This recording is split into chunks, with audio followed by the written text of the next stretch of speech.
سید عالم نور مجسم شفیع معظم صلی اللہ علیہ وسلم نے یہ ارشاد فرمایا، من حج ماشیا حتی یرجع الی مکہ تا، کہ جو پیدل حج کرتا ہے، یعنی مکہ مکرمہ سے پیدل نکلتا ہے منا کی طرف، پھر عرفات کی طرف، پھر مزدلفہ، پھر واپس منا کی طرف، پھر واپس مکہ مکرمہ آ جاتا ہے، تو کتب اللہ لہ بکل خطوۃ 700 من حسنات الحرم، تو اس کے لیے ہر قدم پر جتنے قدم وہ اٹھاتا ہے، ہر قدم پر 700 نیکیاں لکھی جاتی ہیں حرم کی نیکیوں سے۔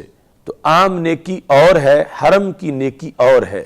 تو فرمایا پیدل جب چلتا ہے تو اسے ہر قدم پر حرم والی 700 نیکیاں ملتی ہیں۔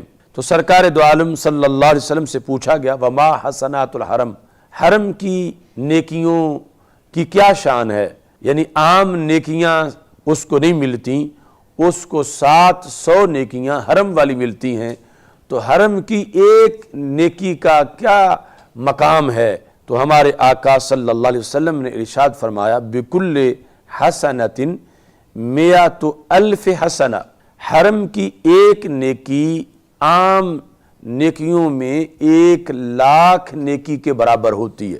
یعنی ایک طرف حرم کی نیکی ہو اور دوسری طرف حرم کے علاوہ جو نیک کام کیے گئے ان کی 1,00,000 نیکی ہو، تو حرم کی ایک نیکی اس 1,00,000 نیکی کے برابر ہوتی ہے۔ اتنا بڑا حرم کی نیکی کا مقام ہے، تو پھر ہر قدم پر اس کو 700 حرم کی نیکی ملتی ہے، اور حرم کی ایک نیکی جو ہے وہ 1,00,000 نیکی کے برابر ہے۔